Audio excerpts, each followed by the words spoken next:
Yeah. No, lights on. I'd like to call the Hayden City Council meeting to order. It is Tuesday, October 12th, 2021. It is 5 p.m. and we are located in Hayden City Council chambers. Roll call vote, please, Abby. Councilmember Roeder? Yes. Councilmember Panabaker? Yes. Councilmember DeLange? Yes. And Council President Satterfield is absent. We do have a quorum. Thank you. Brett Boyer, would you lead us in the Pledge of Allegiance?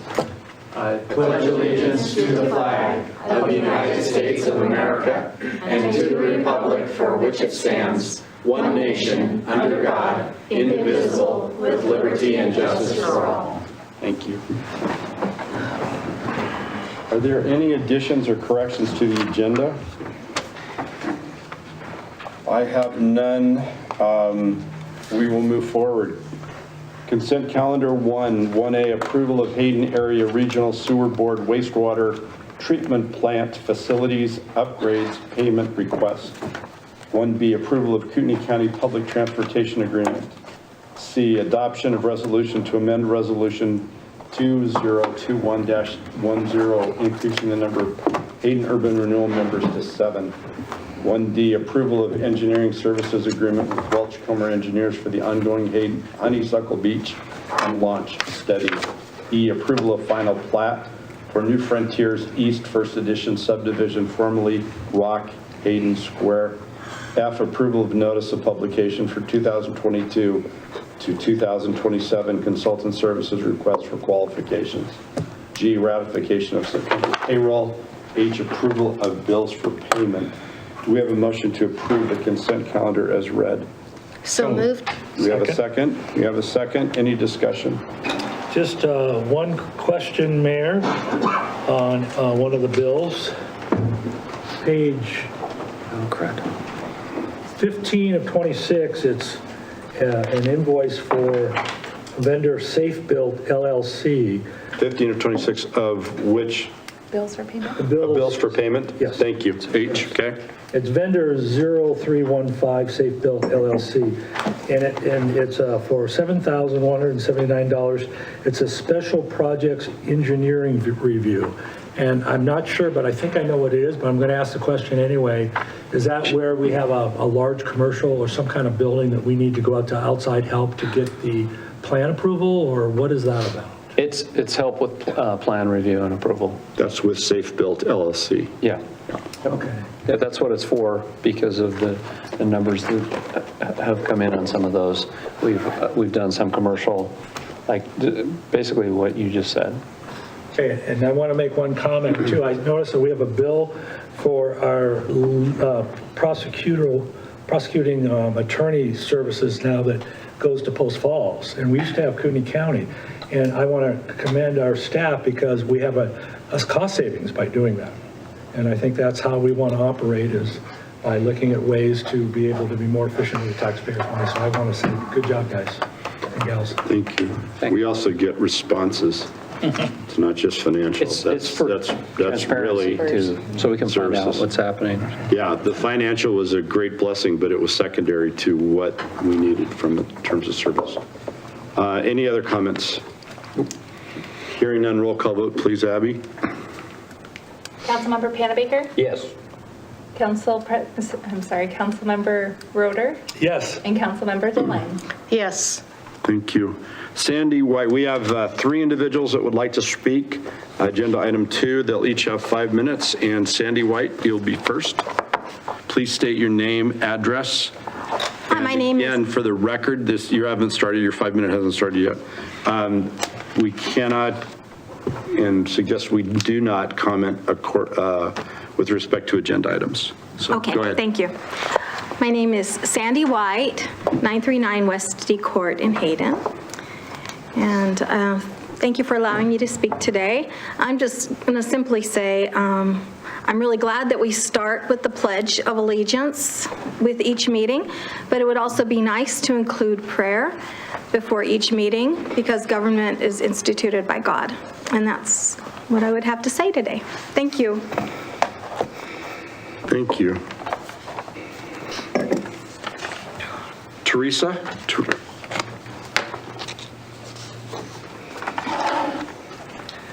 I speak here? Yes. Okay, my name is Teresa Roth. Address is 2011 West James Crow.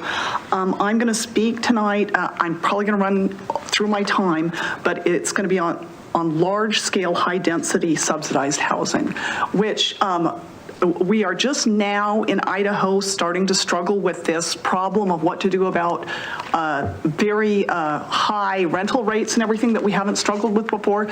So I have experience from the neighborhood I grew up with and how it handled the problem of affordability and how it was related to large-scale, high-density subsidized housing. And so I'm going to kind of go over some statistics. I know I'm concerned about your 20-year plan because I have 25 years worth of data for you, okay? So the city of Seattle is where I grew up, a beautiful neighborhood, and about in the mid-1990s, they started trying to solve their homeless problems with large-scale, high-density subsidized housing.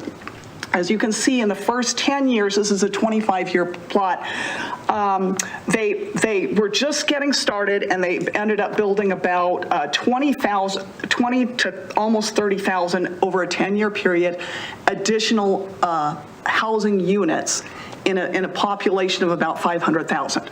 The next 10 years, by that time, the large-scale, high-density subsidized housing was really established. It was going great guns, and they added about 50,000 additional units over the next 10 years. And then it was really, really going great guns. In the last 6 years or 5 years, they've added an additional 50,000 units of high-density subsidized housing. So Seattle has added, in the last 15 years, 100,000 units of high-density subsidized housing. It has destroyed neighborhoods, and it's destroying a whole civilization. This is a chart of the rents in King County and Seattle.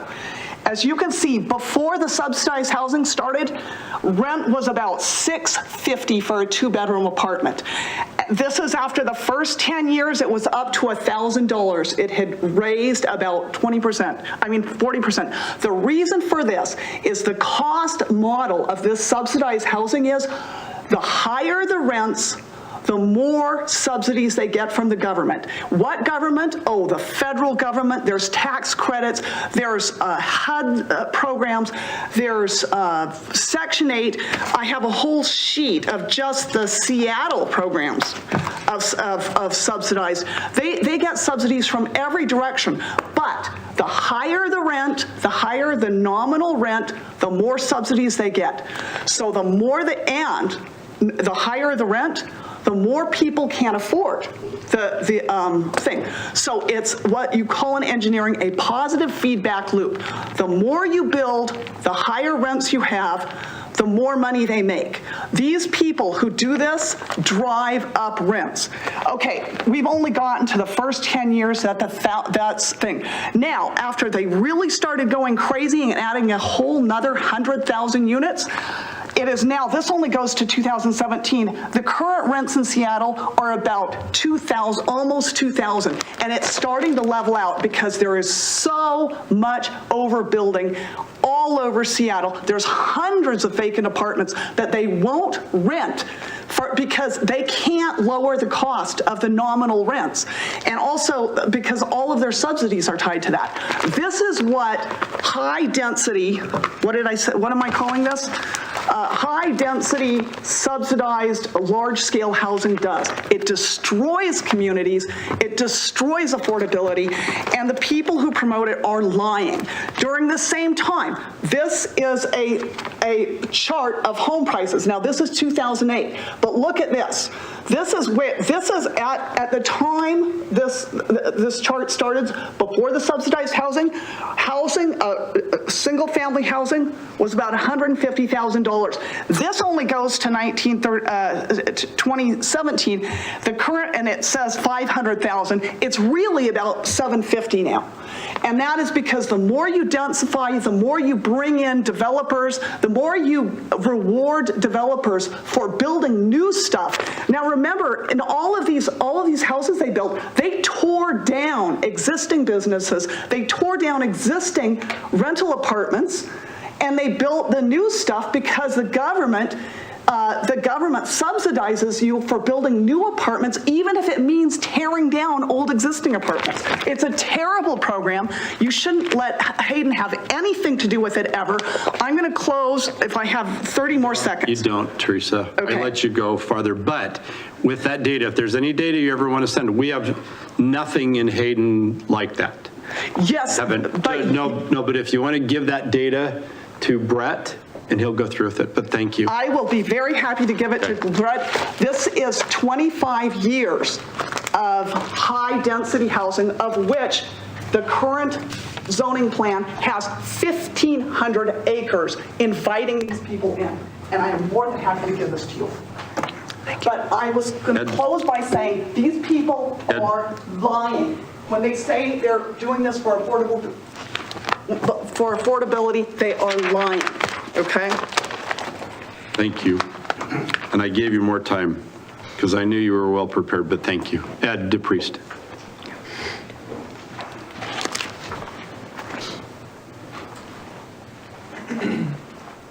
Ready? Yes. Okay, good evening, Ed DePriest, 8116 North Stonehaven Drive. You notice my hands are empty. I'm kind of winging it.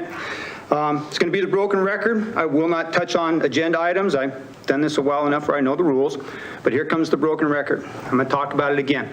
The comprehensive plan and the future land use map. Okay, all of you recently have acknowledged that it's complex, it's confusing, maybe you really didn't understand it at the time when you approved it and things like that, and you've already taken one element of it, the mixed residential, and put it into an interim ordinance for further exploration, study, or what have you, so that hopefully you can get a better understanding of it. What I'm going to again ask is that the confusion, the complexity, the lack of understanding that has been acknowledged has to also fit within the housing elements and the land use elements of the comprehensive plan, as well as the entire future land use map, okay? 2019 zone map was approved 2 years ago. What happened in 2 years that has made the future land use map now really the guide that when you go to the planning commissions and they put the criteria up, they say, well, it fits the criteria of the future land use, so we're going to approve it, okay? So I'm going to ask that you consider putting the entire future land use map and the housing and land use elements of the comprehensive plan into an interim ordinance as you have with the mixed residential, so that everybody can really get a much better understanding of what the consequences are.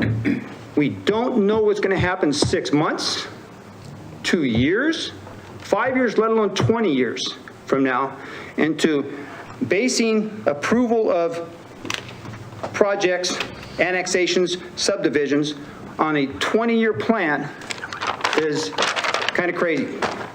20 years ago, do you think the people who were looking at this situation then had any idea that we would be in the situation we're in right now? So we can't tell what's going on. Go to the 2019 plan, make it your future land use map, and stay with what you've done in the past. People want a zone change or want to bring something in, go through the process that they've gone for. Look at it for that date and time. How does it affect the city? How does it affect the people of the city? Is it beneficial at that point in time for the city? Can the infrastructure handle it at that point in time for the city? Will it pay for itself at that point in time in the city? Are the taxpayers going to be on the hook for residual costs down the road because of the cumulative effect of project after project after project that just meets the future land use map, so it gets approved? So again, thank you for allowing me to speak tonight. And again, I will close by asking you to please, before you implement aspects of this, to consider putting the entire future land use map and the housing and land use elements of the comprehensive plan into an interim ordinance. Thank you. Thank you.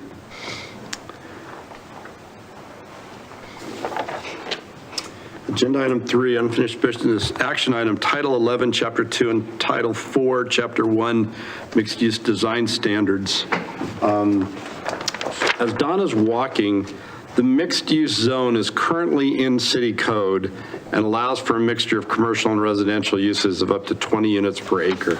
So think about when we're asking for what is, it had nothing to do with the future land map. I just want to make sure that you understand that mixed use is in there. There are currently no properties in Hayden with this zoning designation. So sometimes when I get emails asking for that, I think, do you really know what you're asking for? Any property owner seeking to build this type of development will first need to request a zone change of their property.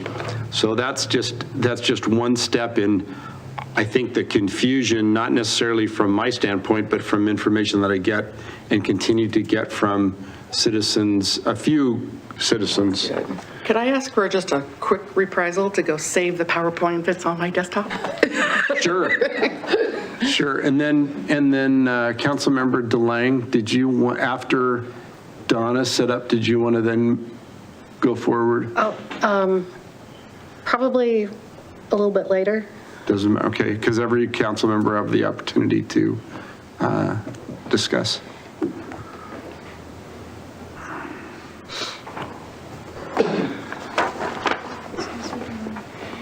Do you know what? That would be great.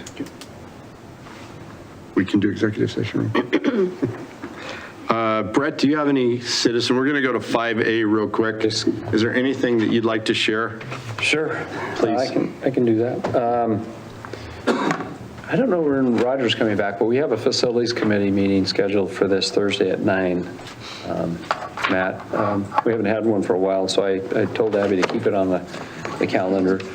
Also, Abby handed out, you should have a copy of the newsletter that will be mailed out to all the citizens. So everybody should. Thank you for the work done on that. by the way. Yeah, so Abby and Kylie did a lot of work putting that together. It looks really nice. We were trying to get it out to prior to snow, any snow that we possibly can have. I'm not trying to jinx us. But we put in there information about what to do with when it snows and Park what to City pull got off. 1.5 feet last night. Oh, wow. Yeah, there's places that got snow, so. My car's Wanted to thank the council for allowing me to go to the ICMA conference. It was very informative. There were a lot fewer people just with COVID, but it was in person. There was a lot of discussion about ARPA funds, which was very helpful. I was able to see throughout the country what different communities are doing, what their processes are, and so I've got some notes on some things that we can do. I think it'll be important to open that up to the public and get public input on how we spend that as well. Did you get information on the prospective changes going into effect with respect to taxing committee? Not state, so this is a national conference, so they didn't really talk about the. I wasn't sure if you got the Yeah. state, because that state keeps changing. Yeah, no, their things are modifying there. That's more the AIC stuff. Also, just to make you aware, some of you probably haven't heard, but we were part of, and there's some things we have to do, but the opioid settlement that's nationwide, we actually are part of that. The estimate is just a little over 100,000 that we may get in that settlement, but it has to be used to help with mitigating issues related to opioid misuse. So Caitlin's been helping with that and working Was through that. 139 the number? Was it less than that? It was less than that, yeah. I think it was 118, 119, somewhere in that range. Yeah, so the state has joined in 2 of the class action settlements. And So why did we get funds from a city standpoint? so, and under the settlements, the national settlements, every state is allotted money. Correct. And then under the default agreement of the settlement, they have a default ratio. 70% goes to the state to use for opioid mitigation. And then 15%, another 15% goes to the state to use for, so 85% total to the state. State. 15% goes down to counties and cities in Idaho, And so every county, every city's included, and then, but there's a default ratio. But can we, Cities 10,000 or can more we population. Yes. then combine our funds with others? Because that doesn't make a difference in terms of process. Yeah. Can we have the opportunity to combine with county, other cities and states then to utilize those funds appropriately? So far, there's no limitation on doing that yet. So I would That imagine makes no could sense to have every city do something separate. Okay. Right, so we will get somewhere in the net of $100,000 over 17 years. The settlement agreement is a 17-year payout. So there's Then it no makes no one chunk. sense. Okay. That's how Idaho's receiving money today from the tobacco settlement. That's Okay. one of the things the Attorney General's office does, is they monitor and facilitate and distribute all settlement agreements that Idaho contributes to. So today, school districts get money from the tobacco settlements in the early 2000s still. Attorney General Lawrence Wasden facilitates that. That's an okay. So as long as we know more, because so we're not going to get a check, but it's just Yeah. useless for us to be mutually exclusive in that arena. Right. And I'm so- sure there's cooperation with Panhandle Health. I mean, because, health districts aren't one of the ones that's getting the funds. It's the counties and the cities. Okay. And it's all by a default ratio. Is law enforcement limited in that? I mean, It just goes, it's just under the default settlement agreement that all 50 states had to enter into or encouraged to enter into. Okay. And likewise, cities and counties are encouraged to sign because that's what protects the settlement and the numbers in the settlement. So there's no harm to the city for agreeing to do it. It's potentially $100,000 that we could benefit or use to do, something with that. There's no payback or anything like that.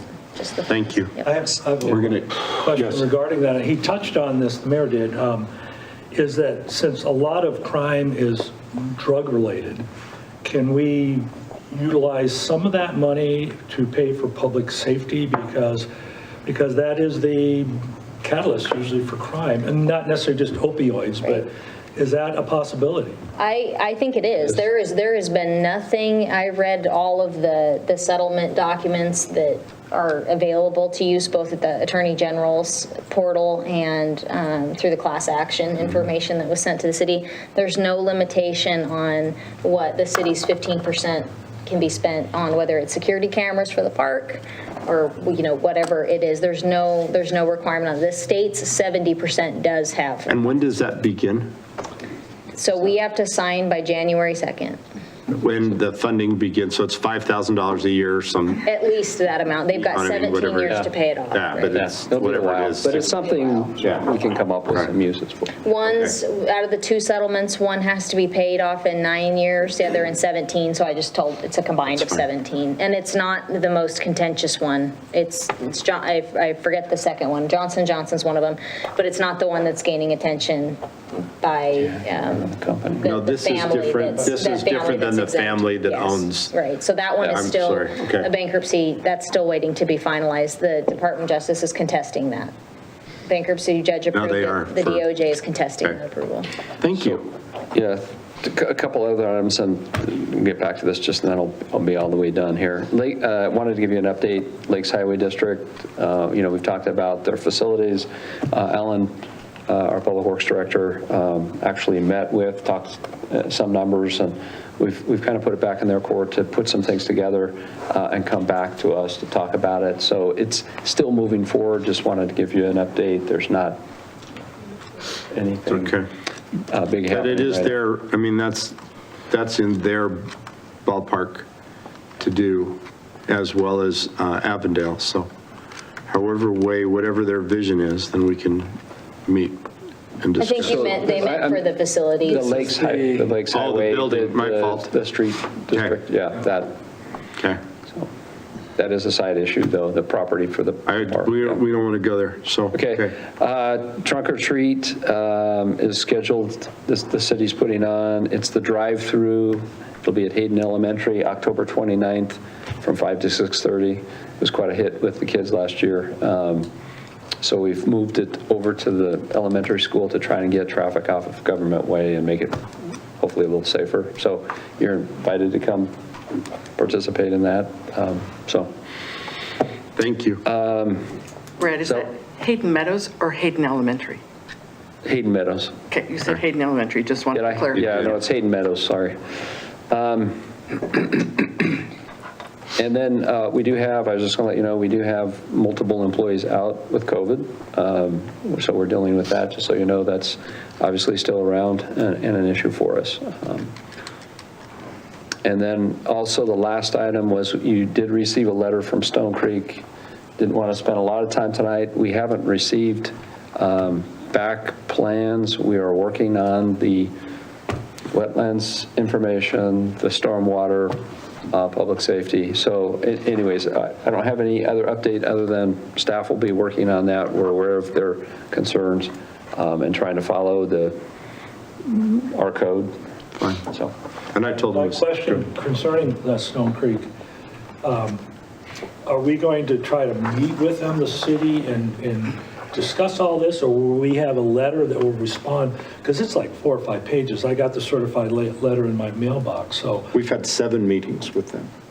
It's 5 pages long. I think We've had multiple numerous people. meetings with them. I think once we see, it's still just a little bit premature. We haven't received the final construction documents unless they came in like today. So we don't have all the It's a new information. guy to respond. that just moved in. That's the whole, it is, and I have to recuse myself in all those decisions with respect to that. So I have been involved, but there's been numerous meetings with them. It's just an interesting time, and they've lived here, one of them's lived here 6 months. So it's okay. So then, since I received a letter, we'll just let you handle the moving forward with them? And Yeah, no, this is not a council, this has nothing to There's do. no decision. This is- We do, they've asked some questions, and I think we're working on it. We haven't received all the information from the We all developer. received letters. And as that comes We all together. received letters, the same letter that you don't you have that got, one. we all got. Good, that's fine. Everybody. And the city did. So everybody got certified. Message, and who's going to? We didn't have that much money in the HOA to handle postage, so that's okay. Anyways, thank you. Thank you. Donna? Huh? So I just wanted to put a few slides to put this into context, because again, I think context is part of the hiccup we have going on a little bit of. So just as we all understand what the comprehensive plan is, it's kind of got 5 main parts. The first one is it's generalized, so it provides general guidance and direction for city growth and development. It's comprehensive, so it addresses all the elements or components felt to be important in affecting the physical, economic, and social concerns of the city. It's long range, so it presents a long-term vision for the community, kind of like when a tadpole changes into a frog or a caterpillar changes into a butterfly. It's kind of long range out there. You start off one place and you kind of migrate toward it. Not all caterpillars become butterflies, but some of them become moths, but they change along the way, and that's kind of the path. It's not stagnant, which goes along with the not changing. It should evolve and through time, through review, and be updated, and it's not a zoning ordinance. So it has goals, policies, and the projected land use map as set forth in the plan, and it serves as the basis for decision-making in the development of the future updates to the city's zoning ordinance and the zoning map. So a comprehensive plan is not a zoning map. So a component of the comprehensive plan, we are people who like pictures, and that's just who we are. Most people don't like a whole sea of verbiage. They like to see what it's going to look like. I'm always making Rob upstairs draw me profile pictures. What's that road section really look like? I can't see it. Or my husband, when we were building our house, he always was drawing pictures of my windows in my front of my house don't look at all the way I thought they were going to look, but you know, it helps. I get a picture of what's happening. So the future land use map is just that. It's an exhibit within the comprehensive plan. It's a representation of where various types of land uses are proposed to be located within the city and the area of city impact. It's a representation of a possible future of the city, and it's a part of the whole. And it has been approved. It does exist as an approved document just like the comprehensive plan as a book has been adopted as well. So that is just one piece of the tools that we use in planning to work through the development process on various pieces of property. We approved the comprehensive plan to include the future land use map. We adopted the sewer master plan to include the policies and standards on how we want the sizes of the pipes and where those main lines are going to go and where people are going to connect and where the low spots are for the lift stations. We approved the transportation plan and the policies that talked about how many accesses you could have to your piece of property. So you're on your corner lot and you don't need 3 approaches, you really only need 1. The transportation plan identifies where we want our collectors and our arterials to be.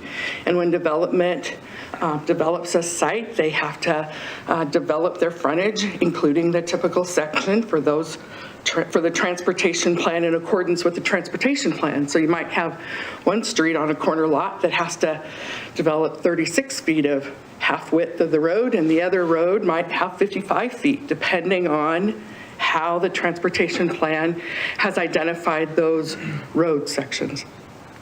And we also approved the parks plan, which is a plan and a map that kind of identifies where in the city we need to have our parks located. And so when a project comes forward and they have some open space that they're trying to figure out, how to make that fit, and we're trying to figure out how to make it fit, we rely on the parks plan to tell us what kind of park's going to be in the area. And any change to any of those plans kind of affects the other plans because they all work together. So the zoning map is a representation. Can I ask a question? Can you go back to the other slide? No, I'm sorry to interrupt. When we do these plans, there have to be some numbers involved with all this. I mean, you just don't say, well, do we need sewer for, like, for example, if I remember correctly, the sewer master plan for, I think, 40 years out is planning for 75. That's what figure 3.1 says. Yeah, so my question is, in designing each of those 4 elements of the plan, there are numbers used to develop that. Is that true or not? You use an average, anticipated average amount of flow that's coming from those areas. And so what, like for the transportation plan, do you have any idea of what kind of numbers that we plan for in 20 years from now? I don't, without looking in the plan exactly what they were planning just for. great questions, but this discussion needed to be specific to 3A and why we want to do what needs to be done. Yep. So this is, okay. She's bringing up. No, she opened it up, she did. And I got to ask the questions because it's. No, that was fair, other than, Donna, that the reason I needed this was specific to what we've always got on the books and what we want to make more prohibitive. Correct. Okay, and that discussion is great, probably part of a different discussion. Correct. Okay, so if we could be specific to. Heading there. Okay, I'm going to give you leeway. I've been watching too many, but we need to get, Right. that's the specific issue. This raises, in my mind, far more questions than it does direction. Okay, so a zoning map is a representation of the existing zone designation for each property within the city limits. The 2019 zone map is a representation of the zone designations that were adopted at the time of the map. And zone map amendments happen over time. We only publish the map periodically. So we've gotten 2 other zone map amendments that have been approved by council, and they aren't reflective of the 2019 zone map, but they have occurred. So they will be in the next zone map. So future land use map is approved, the existing zone map is approved, zone changes continue, and then zone maps will be updated periodically. So zone designations, in order to align with the intent of the comprehensive plan, land uses, the city adopted the same zone designations as those identified in the comprehensive plan. And within those zone designations are various design standards to include setbacks, maximum heights, minimum lot coverages, minimum lot frontages, et cetera. In some zones designations, or in the overlay zones like the Central Business District, additional design standards are beneficial to ensure the development meets the intent of the city. One more quick slide, and that is that comprehensive plan text amendments and comprehensive plan map amendments, zone text amendments, and zone map amendments can all be amended by anybody in the public according to Idaho State Statute 676509D and through Hayden City Code 1117. So 1117 is what we're following with the proposed mixed-use design standards, and this was the slide from those from last week's, and I'm not going to go through that whole slide, presentation from 2 weeks ago. So that's kind of where we're going, is the mixed-use design standards enable us to kind of hone in on how we want the mixed-use zone to develop. So I had a conversation with a person this week that we were kind of doing a compare and contrast. Commercially zoned property that allowed under the old code that allowed for multifamily construction or mixed-use building construction allowed for it to build to commercial zone standards. Commercial zone standards have a front yard setback of like 20 feet, but they have a 0 lot line, side yard, and rear yard setback. Whereas in the mixed-use design standards that we're proposing here, you've got a much steeper density in your setbacks for your multifamily. It's 20 feet from the front and the rear, and I think it's 10 or 20 from the sides. I don't remember exactly. But you also have a height restriction. In the commercial, you were allowed to go to 45 feet. And in the mixed-use design standards, if you're adjacent to residential single family, you have to set it back almost 45 feet again to get to that 45 feet tall. We're requiring it to have additional landscaping, which wasn't required under the old code where multifamily was allowed in commercial. So the design standards that we're proposing in the mixed-use design for multifamily that used to be allowed by special use permit in the commercial are stricter, following more of a residential component than a straight commercial component, just by compare and contrast. Thank you. Did you want me to show any of the slides from 2 weeks ago, or just Council?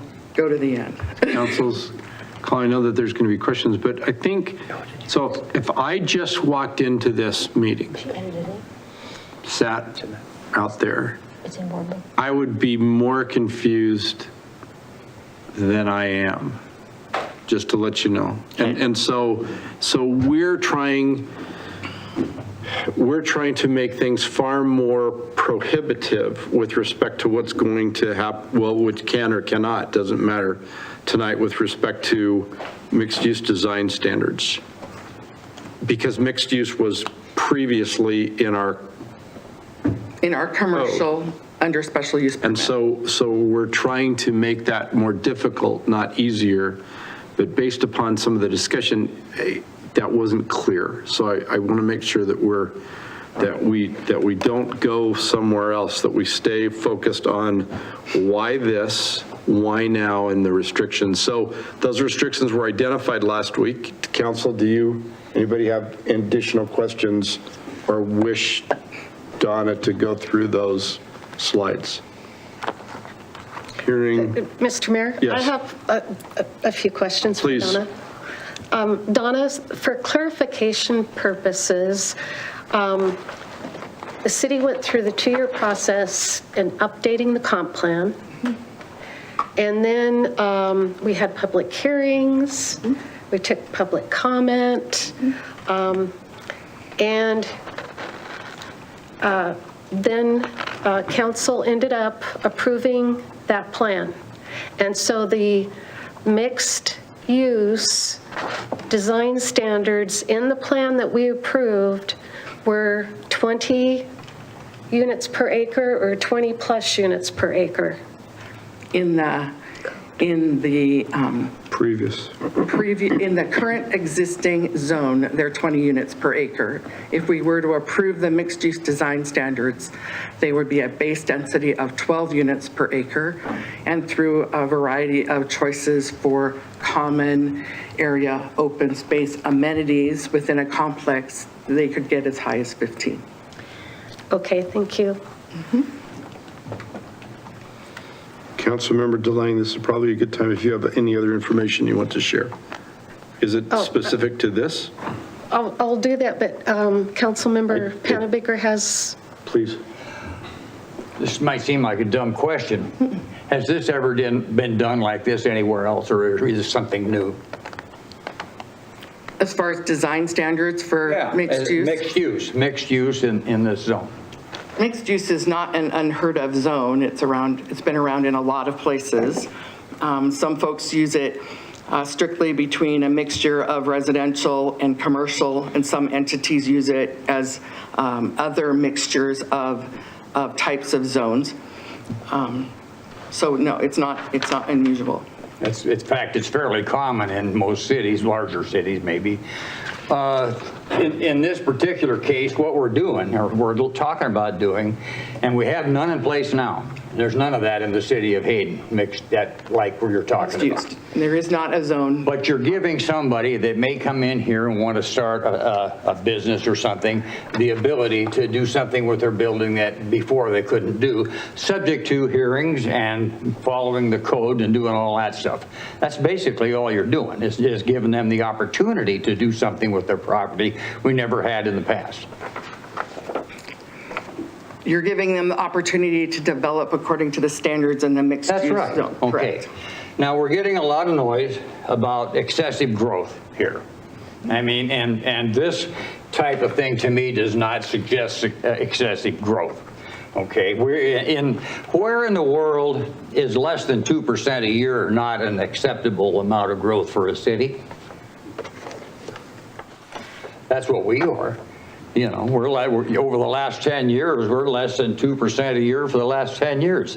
That's pretty darn good.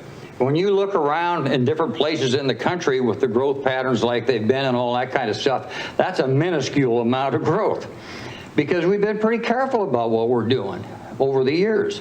And we didn't want to get overburdened with all this kind of stuff, and we certainly didn't want to have subsidized housing, which she's talking about back there. I don't think we've ever really seriously talked about any of that here. So I fail to see what the problem is with what we're trying to do here, because everything that we have done has been based on, is this good for the citizens that live here? Is it good for the public that wants to do something with their property, gives them an opportunity, subject to the rules, subject to hearings, subject to public input and all that? I see nothing wrong with any of this stuff, and I fail to see why everybody's so upset about it. And still, while we're doing this, our growth rate is less than 2% a year.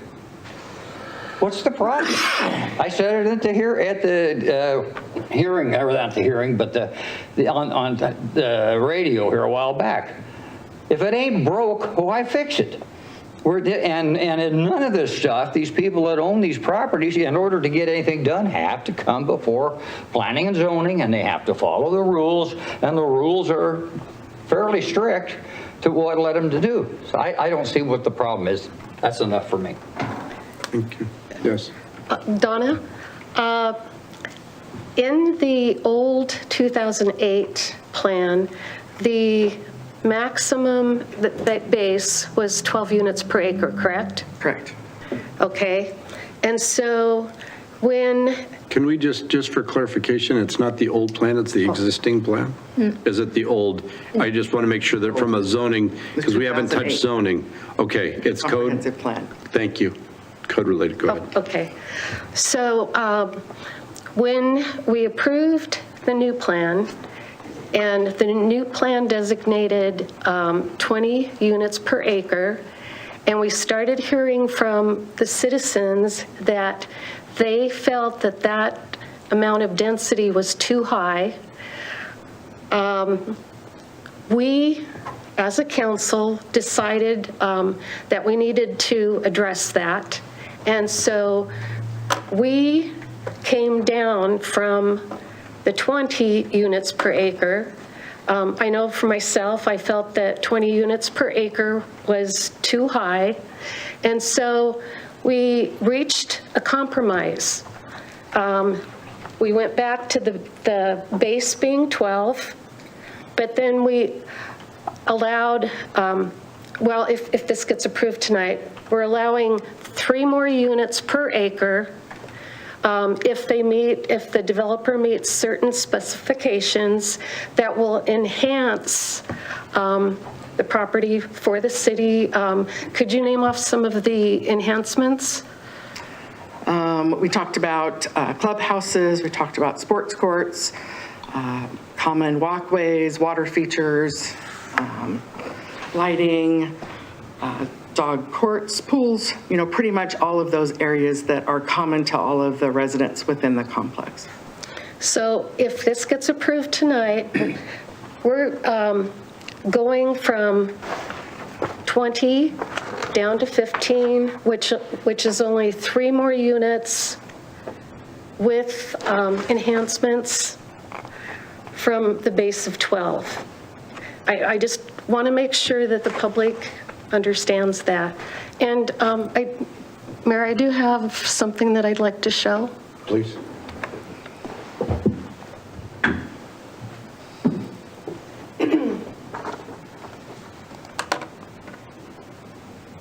Maybe.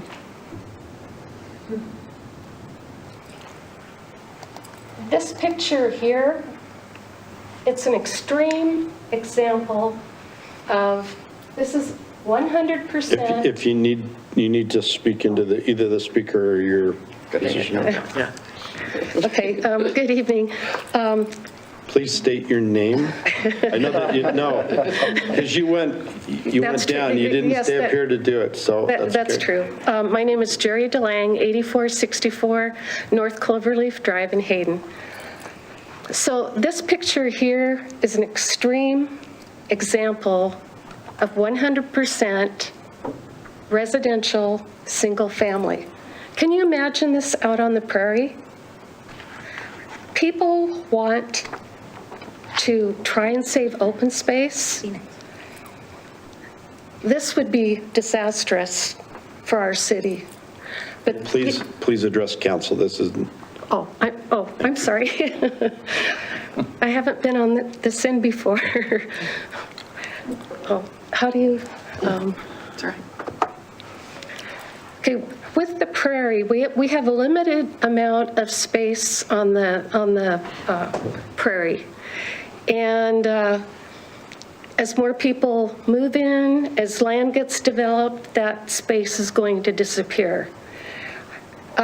This isn't our prairie, it's a picture of something else, but I wanted to show it because it shows, you see in the background, residential, and then you see other buildings, mixed-use buildings and commercial.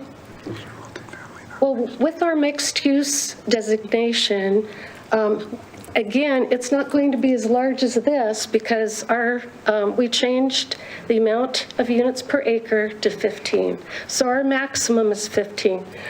But there's so much that we can do for mixed use.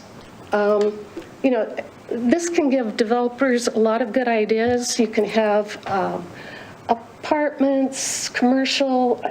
There's so much that can be done. And we can save green space too. I would much prefer something like this than the first picture. There you go, good job. And that's single family residential.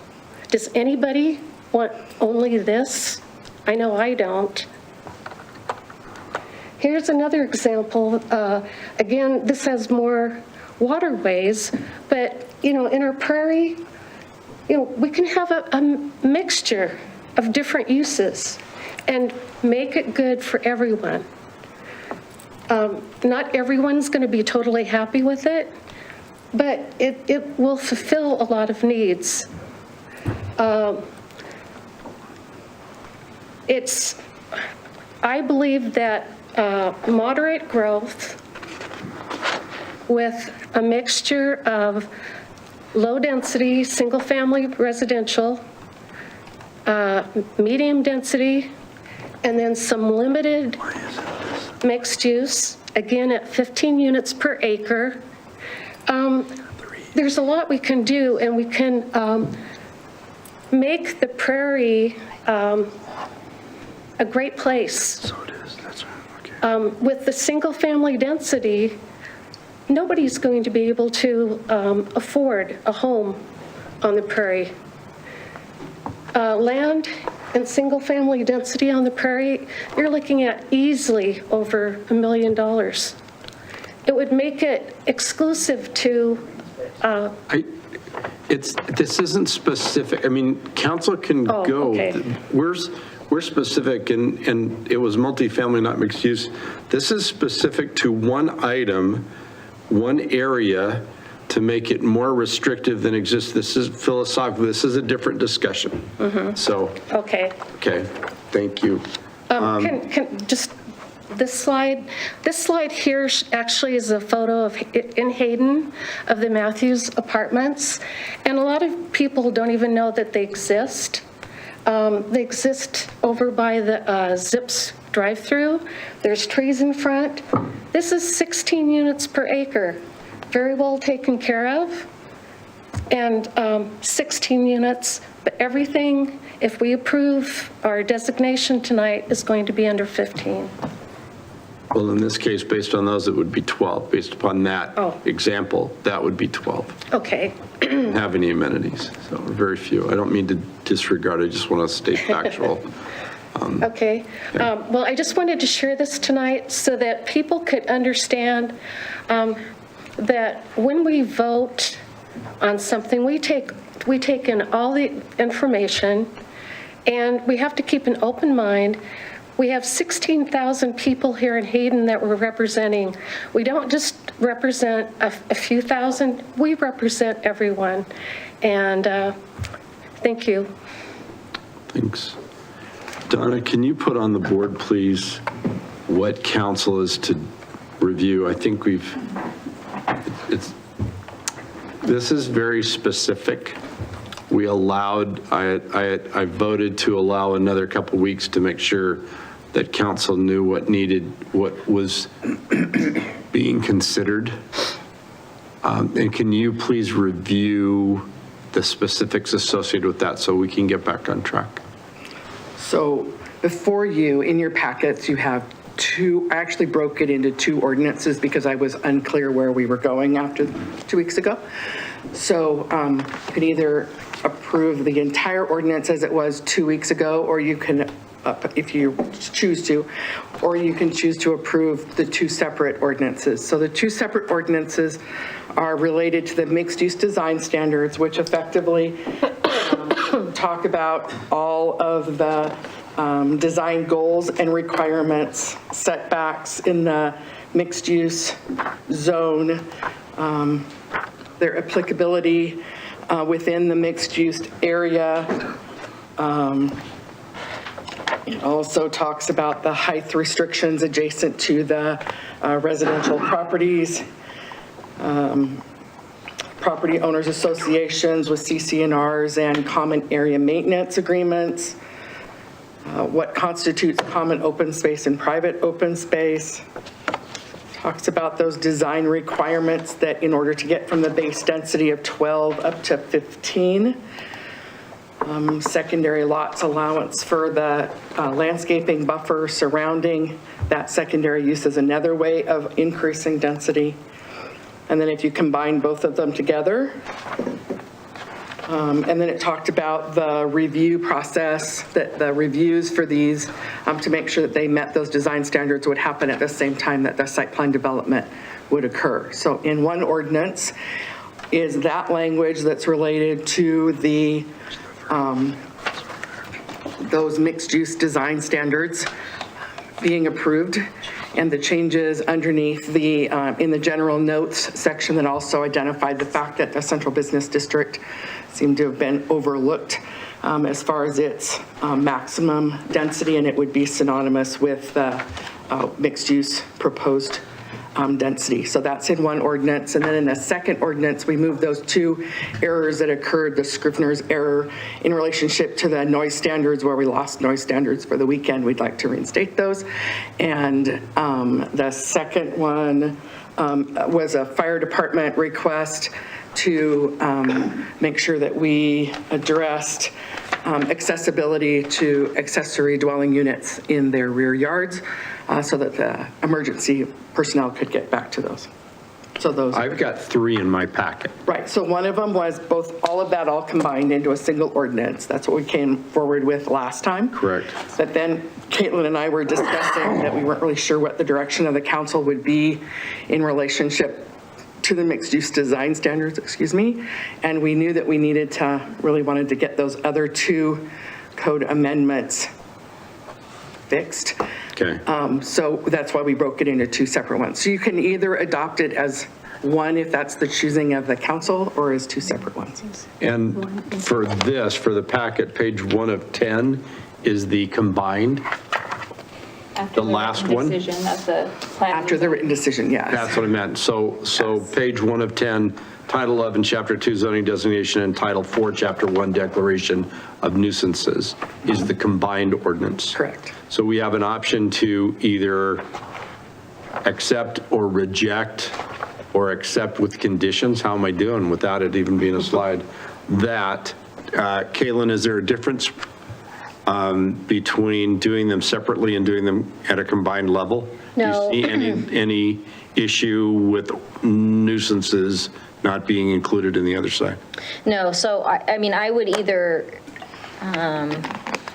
if you're going to approve both of them, either approve them together or go through one approval, then we go through a second approval, just so we don't miscode there. Do we need to go that way? No, but we separated them out just because I wasn't sure what council would want to do with mixed-use design. So that way we can still get our noise ordinance stuff that we need to have, because we don't currently have a weekend noise ordinance violation. We should have that. And ADU, the fire district, has requested some more clarifications with respect to accessory dwelling units. So those are just, as Donna mentioned. That's all we need, just for clarification. Thank you.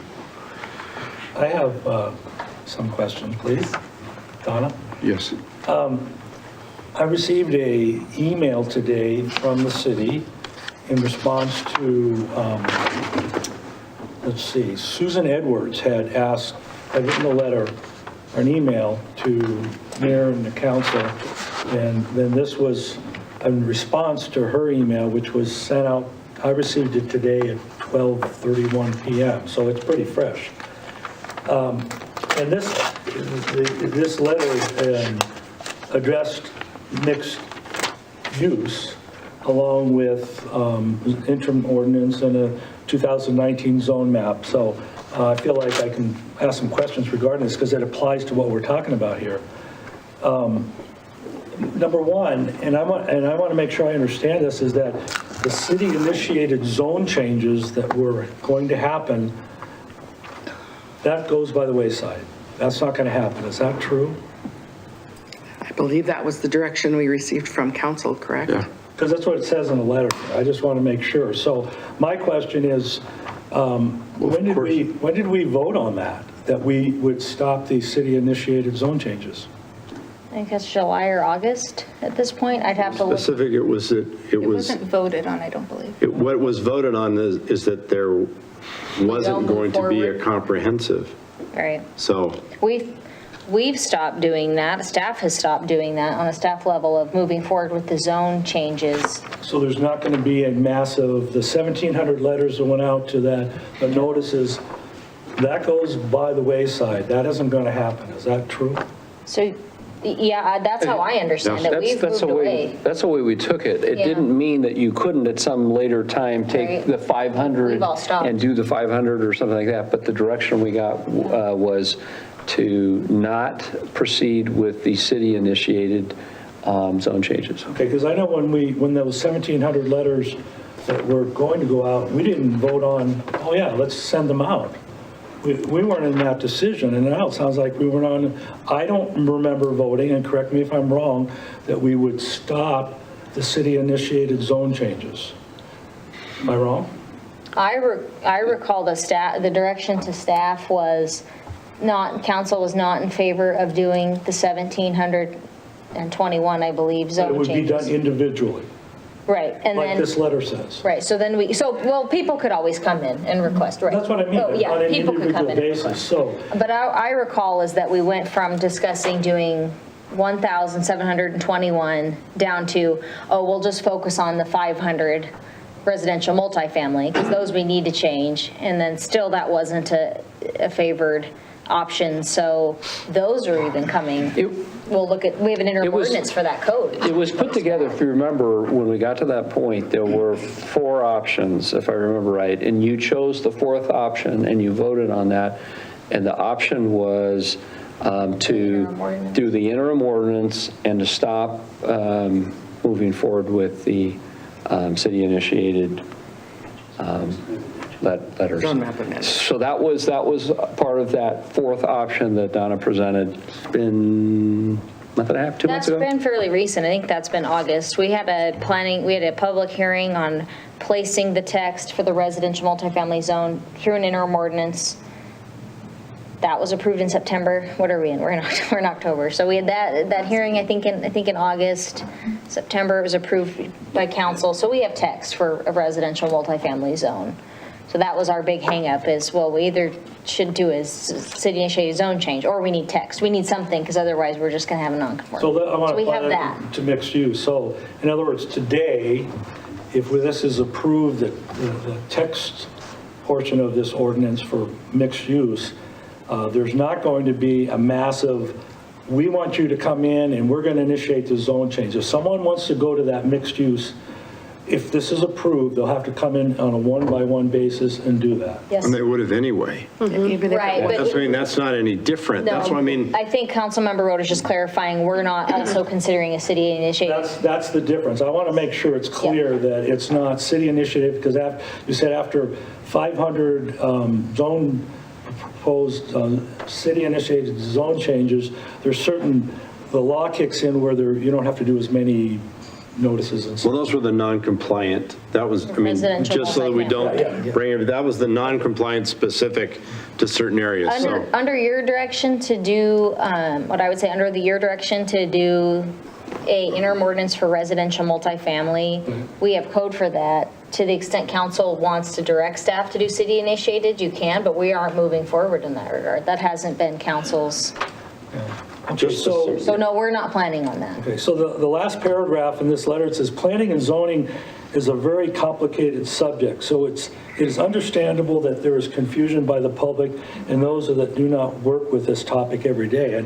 And all this is causing a lot of confusion. I mean, I'm trying to keep up with it. The public is confused, and they're concerned about, what I'm hearing, they're concerned about people don't like change. So like Dick said, why fix it if it ain't broken? If our building rate or population growth was less than 2% per year for the last 10 years, why make any changes? What's wrong with leaving where we were with the old? Why do we need to bring a new zone definition in if it was working in the past? That's Different, and that's a fair question. This is, mixed use already exists, and we're making it more restrictive. And the next step, or the next, 10 steps down, is to identify whether or not those zoning designations are even needed. But according to this letter, you could go up to 20 residential units. Right now. Right Well, now, that's what we're mixed trying. use. See, Yeah, so the. yes, that's why we're trying, in the old comprehensive plan, yes. No, I mean, we do. I'm sorry, I said the wrong, No. it's okay. So. Go ahead. So. I used the right, and everybody did great. Way to go. Thank you. So our comprehensive plan doesn't have any of the units per acre. I just want to clarify that. So our comprehensive plan lists all of our land use designations and our really broad definitions for each of them here. And if I can pull it, maybe I'll be able to pull it up now. It lists the mixed use zone on our definition of what it is, but it doesn't have the units per acre. So reading from our comprehensive plan, I'm on page 18 of it. it says about mixed use. Mixed use areas allow for both residential multifamily, in parentheses, 3 or more units per structure, end parentheses, and commercial land use types, creating a flexible environment for development with fewer restrictions on structure, types, and densities. And that's In all our it says. present code. No, so that's our That's comprehensive why I plan. wanted to see, it's And so okay. then we have to have code to support, well, what are the design, what does that mean? How many units an acre can you do? Just like our single family residential has a minimum lot size. It's the same. So we have code. We adopted the code for mixed use today as it exists is really broad. I mean, it's or minimal, I guess I should say. It's 20 units an acre, and I don't believe any design standards. I mean, there's setbacks, but there's no really strict design standards. That's today, as it exists in our code book today. That's the standard, 20 units an acre, very minimal design standards. So what we're proposing, the city staff is proposing after, from what we've heard from all of you, we've listened to public comment. We've heard 20 is too much.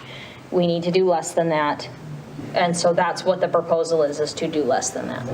My point is that the public is confused, they're concerned, they don't like changes, and now we have a new zone text ordinance that's going to add to that confusion and the uncertainty. That's why I don't like that change. And I know this is, so I'm just telling you where I'm going to be coming from is that people don't like it, and I agree with them. If the question is back to, or the comment of why we have the zone altogether, I think that's a bigger and deeper question of just the comprehensive plan that was approved through Planning and Zoning and Council, and not one I can answer tonight since it's just a code amendment. I'm not saying it's not a valid point, but just for the limited of approving a stricter code, that's what's before you. I'm not saying the public loves it or doesn't, but just I understand your question if the public doesn't like the zone. Well, what I'm hearing is somebody has a mixed use rezoning by an individual, which they can do if this gets passed with whatever the text that we agree to, is what's going to be built next to them. It's the people around that are, they don't know. They could do that now. See, that's the problem. I think that's where we're getting serpentine, is that they could do that now without the restrictions, and this will cause restrictions and conditions to be put in place before anything else moves forward. Is that a correct statement? Yeah, I think so just if I was thinking about a process, a brand new application on the usual circumstance. We've seen others that are not, that are far out from the usual. But I come in to rezone property, I don't have to have my proposed idea like a clay mold in front of you to show you exactly, how I'm going to have it. I have to request, I want to change the zone to this designation.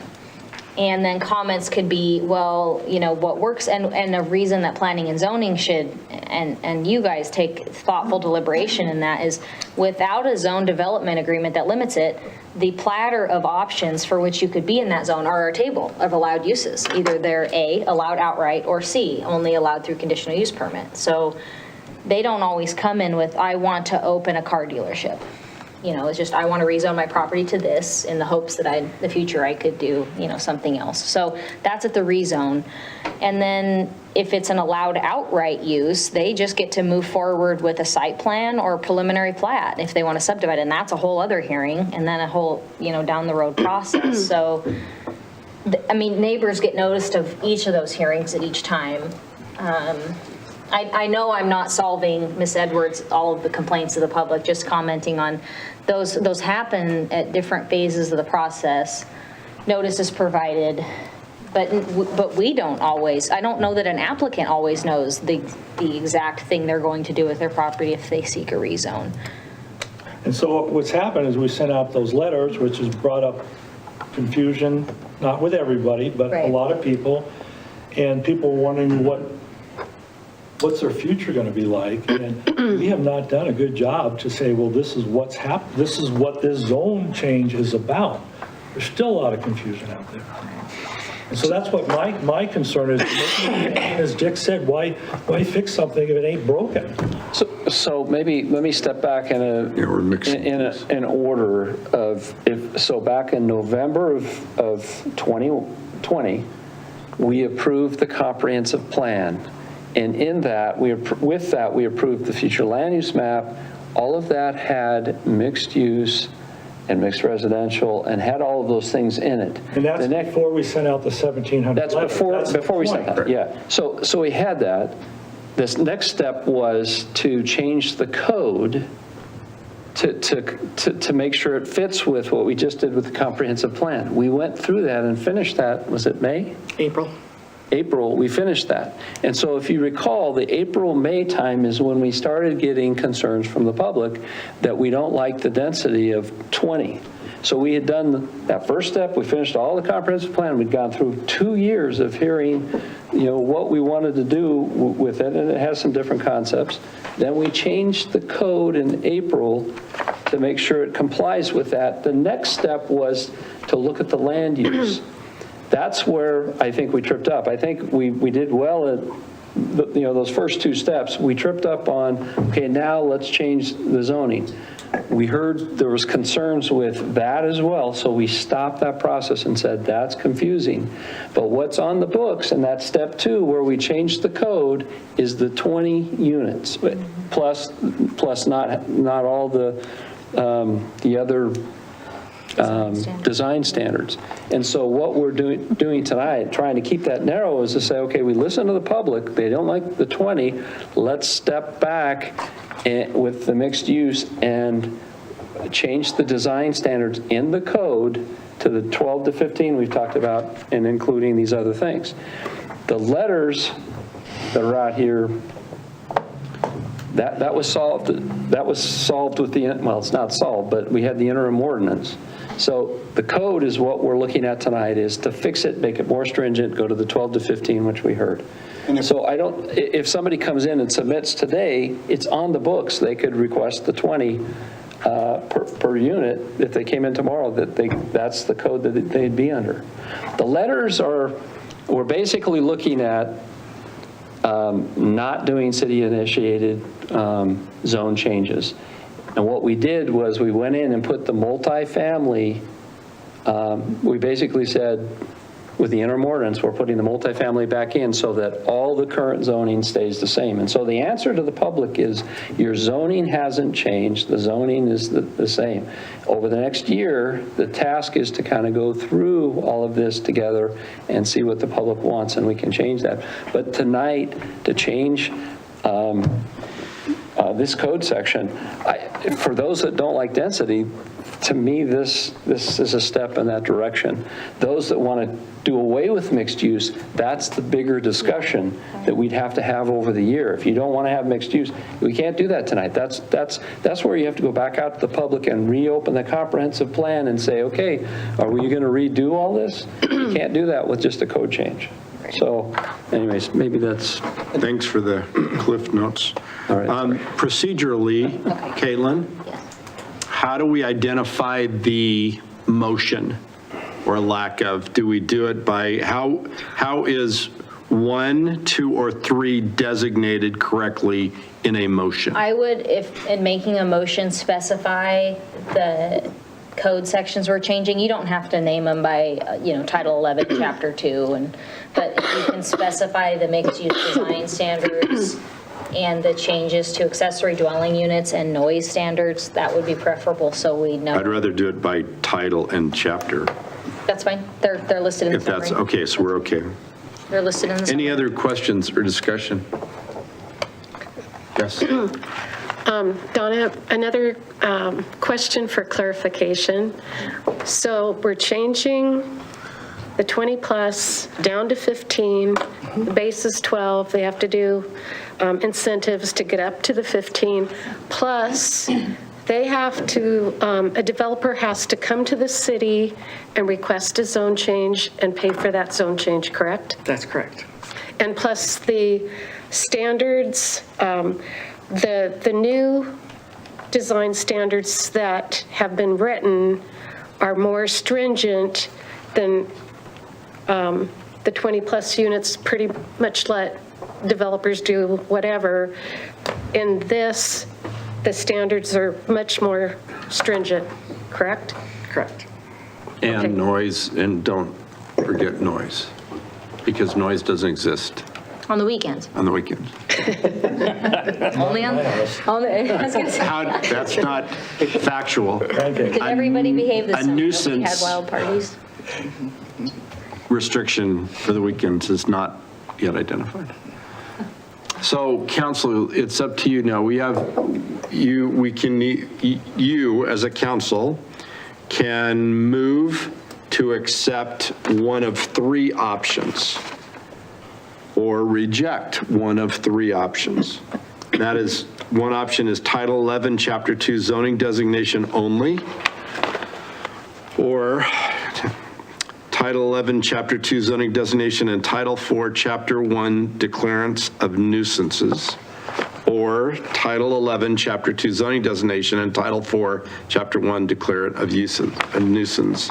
And those are the same Only, heading. yeah, because accessory dwelling units are in 11.2.5. So if Then- it's only to adopt the accessory dwelling units and noise standards, just to specify I mean, it says it in the summary, which is in the packets, but for clarity on the motion, it's just to adopt the code amendments to accessory dwelling units and nuisances, which is the noise standards. That would be helpful. Okay, either one. Yeah. Let me rephrase that for clarification. We can do all. We can separate zoning designation separate from accessory dwelling unit and declaration of nuisance, or we can simply do declaration of nuisance, including accessory dwelling unit motions. Correct? Correct, yes. Thank you. Yep. Do we have a motion for any of those three, either to approve or deny? Mr. Mayor? Yes. I'll vote, I'll make a motion to approve that we do all three at once. Okay. That would be Chapter 2 zoning designations and Title 4, Chapter 1 declaration nuisances, including accessory dwelling units. We have a motion. Do we have a second? Yes, I'd second. like to make an amendment We to have- that motion. It's not your motion, so I don't know what the correct, I can make an amendment. He to- can make, he can. thank you, because I did not know, so that's good. There's a motion on the floor. It has been seconded. Do we make the amendment after the discussion? It's first. Yeah, I need to know what. No, that's why, and that was okay. You did your homework good, because I don't know that one. Yeah, I just don't know what the amended motion is. That's what I was trying to. Okay. My motion is that this is an important decision, it affects our whole city, and there's a lot of confusion. So my motion is that we postpone the vote until after this city council election. We have amended. So procedurally, Caitlin, I have to disagree because I don't, is there a second to that amended motion? I need a second. But we haven't voted on the first motion yet. This considers first. Well, I think he's, as I understand it, and Councilmember Roeder can correct me if I'm wrong. I'm not going to argue with him on this one. Yeah, I just want to I do the don't right think thing. that he's not altering the substance of I'm not. Councilmember DeLange's motion. He's asking to table it till after the Thank you. election. So do I need a second for his amended motion? Is there a Is second? there a second to for the amended motion? Hearing none. We have a motion on the table and a second. The amended motion was not seconded. Any further discussion? Hearing none, roll call vote, please, Abby. Councilmember Roeder? No, Councilmember Panabaker? Yes. And Councilmember DeLange? Yes. Now, I need a motion to read the ordinance by title only, to suspend the rule of reading in full on 3 separate dates, and to approve the first reading. So moved. Do I have a motion? Do I have a second? Second? Any discussion? Hearing none, roll call vote, please, Abby. Councilmember Roeder? yes. Councilmember DeLange? Yes. And Councilmember Panabaker? Yes. An ordinance, so that, Caitlin, make sure that we're doing this correctly, because I did not see anything associated with accessory dwelling units. An ordinance of the City of Hayden, a political subdivision of the state of Idaho. Just note, I'm reading from 110, the third ordinance in the packet. I'll just scroll down to that. Thank you.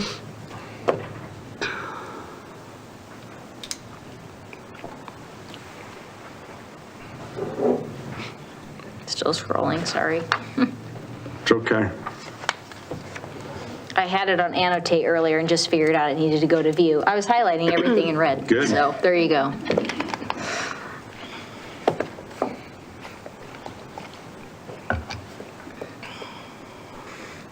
All right, I'm there.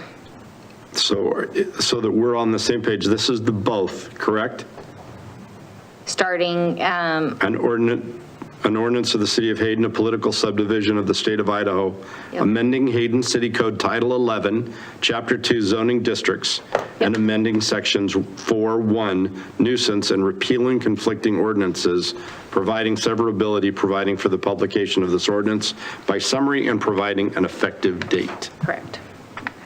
It is in the wording with respect to accessory dwelling units, is that correct? Right, accessory dwelling units are found within Title 11, Chapter 1. I see it on the bottom, I just want to make sure.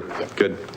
I need a motion that the ordinance be adopted on its having passed its first reading by title only, and that it be published by summary, incorporating the title as the core of the summary upon passage. So moved? I have a motion, we have a second, any discussion? Hearing none, roll call vote, please, Abby. Councilmember Roeder? No. Councilmember Panabaker? Yes. Councilmember DeLange? Yes. Thank you. New business action item, request to locate a beer, wine establishment within 300 feet of a church. This is a new one, huh? I thought this was already taken care of years ago. So Hayden City Code, Title 3, Chapter 2, identifies where some quirky spots where you may or may not place a wine or beer establishment. And one of the code sections, it talks about the fact that you can't be within 300 feet of any public church, school, church, or any other place of worship. And it's measured in a straight line to the nearest customer entrance to the licensed premises, except with the approval of the Hayden City Council. So just as a crow flies, the church is on here on the front portion of this building. And the proposed location is at the north end of this building, and it's about 111 feet apart. So just as the crow flies, that's the crow flies, but if you get down on Government Way and you're kind of driving down Government Way, looking southwest, this would be the end, and the church is in the adjacent parking lot. That's looking southwest. And this is looking southeast. And then kind of turning around and looking back north. This is looking to the northwest. The requesters are in the audience if you have specific questions to them. And I know that in your packets you have a letter from the pastor of the church. And then additionally, you have a letter tonight that came in this afternoon from the owner of the property. So that's all. I know if you have questions for whoever's requesting, because I've only seen them by email, so you. So before, when something like this came to council, so 7 years ago, 8 years ago, it was done front door to front door. Is that the same? Near as I can kind of figure out, that's pretty much front door to front door. Okay, even though that they were juxtaposed? Okay, Yeah. good. Council, do we have any questions? I have one. We have a new church in town, the old Hayden Lake Elementary School. They're having a service on Saturday and one on Sunday. Do we know the distance and from this proposed location of the bar to that church, and is that within the 500 feet? And if it is, have they been contacted? Or They're should be not, they're contacted? not within the 300 long way feet. away. They're beyond the 300 Okay, feet. I don't know. That's It's a why I'm long, asking. it's a long way away. That's, I think we went through that with Capone's in the school. we did to the front door to the And front door. measured it from the door to the door, and it fit there for them. But this one, I don't know how you would do that. This one's far away. This one's long way away. Thank you. Do we have a motion? How do we want this? To approve the applicant request? Is that legally? Caitlin, some of these are really fun. Yeah. It mirrors, our code mirrors the state statute. I know that's in your packet, but Correct. just for the record here, it mirrors the 2 state statutes on point. And it only says, here's this requirement, except as may otherwise be approved by the governing body. So there's really like nothing more. That's what I wanted to for say. you to So, do. It's a very lenient standard. but is it specific? We want to make sure that it's specific to this request. It And is. that someone else It is. doesn't use that information to build four more. It is, and it Okay. can't, yeah, so in one nuance as well, if you are an already existing alcohol or liquor establishment and a church moves in, this statute doesn't apply because you pre-exist that. So it's only in the opposite, when a church or a school exists first and a bar, tavern. Which comes just, second. because Councilmember Roder's question was pertinent, but it was the church came in later. Anyway, it's not, it's way past the Right, feet, but it's. so that's just one of the nuances with the statute, but you can allow approval of anything less than 300 feet, and there are no guidelines under our code or the state statute. Which I appreciated, Discretion. but simply for this, does the motion have to be specific to this request, or can we simply say, per the request associated with Uncorked with Friends? Yes, yes. So we want to identify the entity itself? Yes.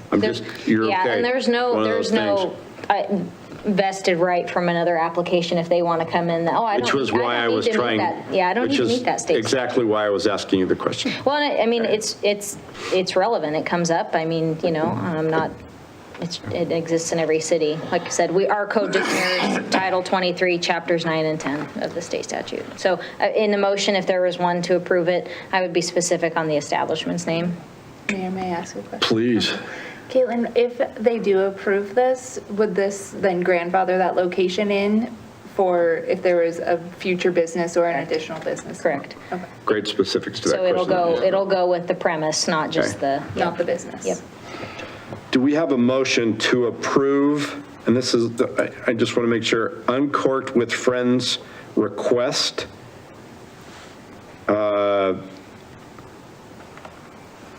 to open their business at 9443 North Government Way with support from the Vine Church as attached to,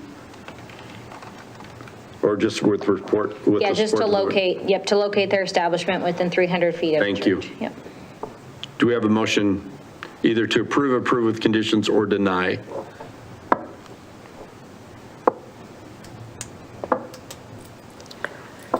I'll make a motion to approve the request.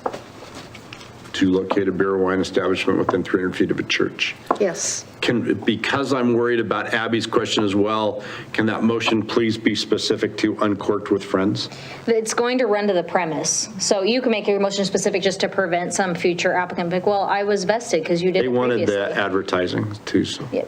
Well, and it can say that. I just want for Abby's question that if Uncorked sells to another beer or wine establishment, the premise has the ability, The license? the license to Good, run it. great thought. Yes. So that was Abby's question. So like So- Capone's wouldn't have to. So it would be the motion then to locate a beer or wine establishment at 9443 North Government Way? Yes. That would be, thank you. So we have a motion to approve the request to locate a beer wine establishment at 9443 North Government Way, which is within 300 feet of a church. Do we have a second to that motion?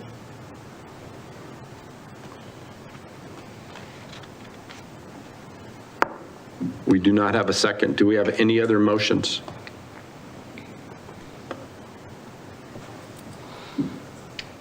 We either have to make a motion to approve or deny or approve with conditions. We can't be silent.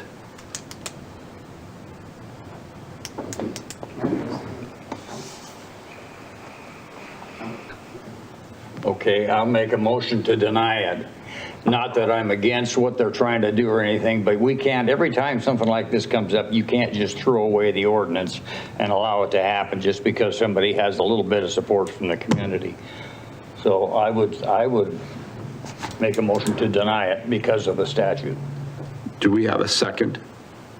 I'll second it. We have a motion and a second. Any discussion?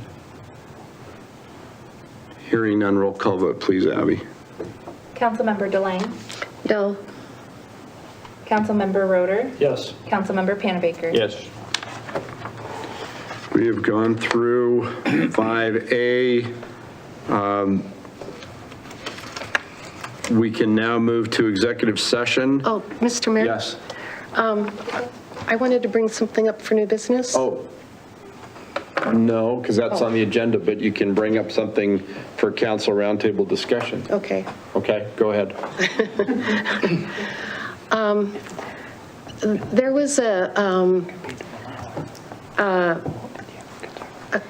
news article in the Coeur d'Alene Press on October 9th, and written by a citizen, and with freedom of speech, that's fine, but I mean, everyone is entitled to their own opinion, but it did contain some misinformation in regards to Hayden and like how many acres and of housing units and a few other things that were misinformation that I would like to see if council would like to have that corrected by someone from our building department and sent to the newspaper so that could be, so that the public would understand, I mean, the misinformation would be corrected for the public. Not the opinion part, the person is entitled to that, but just the misinformation in regards to Hayden, the city of Hayden. Do you want that from council? Do you want that from city? Was that an action item that we're going to? No, that's not. That's what I mean. I can't, I'm not adding an action item to the agenda. Oh, But okay. directionally, I mean, do whatever, probably you can add that to a future agenda item if you want that to be council directed. It's your call. But I'll see in the article, I can't make any comment on it. I have no idea what you're talking about. Caitlin, can you provide some guidance? I would say, for commenting on things like that, I haven't seen the article either, so I'm kind of guessing. If there's concerns, folks can send those to the city staff. Brett frequently responds to requests, email from citizens' concerns or things like that. That would be an option. I'm not sure who wrote the article or how important that is. I think it's probably too late for the city to add something in the newsletter, but if it's wanting kind of a more... Newsletter's printed. Yeah, it's way too late. Then it's way too late to add something to the newsletter. That could be an option. If it's something too that the city could, I know, the city's working at putting some information on the website, just an easy, about facts about the land use and the planning and zoning meetings. If that's something that can be included, I just don't know what the substance of the article was, so I'm kind of also in the dark about how to respond. You know what? So if you'd like to talk to Donna or Caitlin or Brett, if you've got some concerns, and you guys can direct us. If it needs to go back to council, great. If there's something specific, but we just can't play ping pong. Yeah, I haven't seen it, so I don't know what it is. We could certainly look at it, and it could be something that... Please. One of the things that's difficult about being up here rather than being down there is there is an awful lot of misinformation that goes around all over, and if people see the printed word or whatever, they tend to believe it wherever they see it. And if you look at what's going on in the country today, you see it every day. It starts small like this and it goes clear up to Washington, D.C. Some of the garbage that flies around is unbelievable. But we, sitting here, don't have the freedom to retaliate on people just because they say something we don't like, or maybe something that isn't the truth. And unfortunately, people they hear this stuff and they kind of tend to get on the bandwagon, and then they come ready to shoot it out with us or something. We don't have the ability to retort all that stuff all the time. And so, I don't know, it's sad that it's like that today. I think common sense isn't common anymore, but we take it the best we can. However, we are human. We're people just like you, even though some of you don't believe that. And so sometimes it gets into our skin, and we want to fight back, but we don't have the legal means to do it. So when we go to battle with this kind of stuff, they prefer to have our hands tied behind our back and sit up and smile and say, oh, isn't that wonderful? Well, it ain't. So thank you. We have on the city's website, again, don't know the substance of the comment, we have the Imagine Hayden tab, which would at least provide information, our comprehensive plan, our sewer master plan, transportation plan, parks plan, those are all on the city's website. I know we had talked, Donna mentioned at the last meeting, I think, about your white binders and some of the substance that was going to be in them. On our flow charts were going to be put on the city's website just so the public could see them. I mean, those are all things I've talked about doing or have done that we could do to answer any questions on land use. If it's more of a in-depth question on, how many acres is something, or then I don't know, and then people would have to reach out to staff. But we could at least already have quite a bit of information on the website and could look at putting more if that would help. And this has no, bearing on retaliation or anything like that. I serve the citizens, but I just want to correct misinformation because it might cloud the public's judgment. So, but I'll talk to you and Brett and the building department, and maybe it's something that something can be put on the website or addressed in a different way. Thank you. Hearing nothing else, I need a motion to enter into executive session per Idaho Code 74-206, subset 1, subset C, to acquire an interest in real property which is not owned by a public agency. So moved. We have a motion. Do we have a second? Second. Motion and a second. Any discussion? Hearing none, roll call vote, please, Abby. Councilmember DeLange? Yes. Councilmember Panabaker? Yes. And Councilmember Roeder? Yes. Excellent. We are now in executive session. Thank you for being here. How long is it going to last?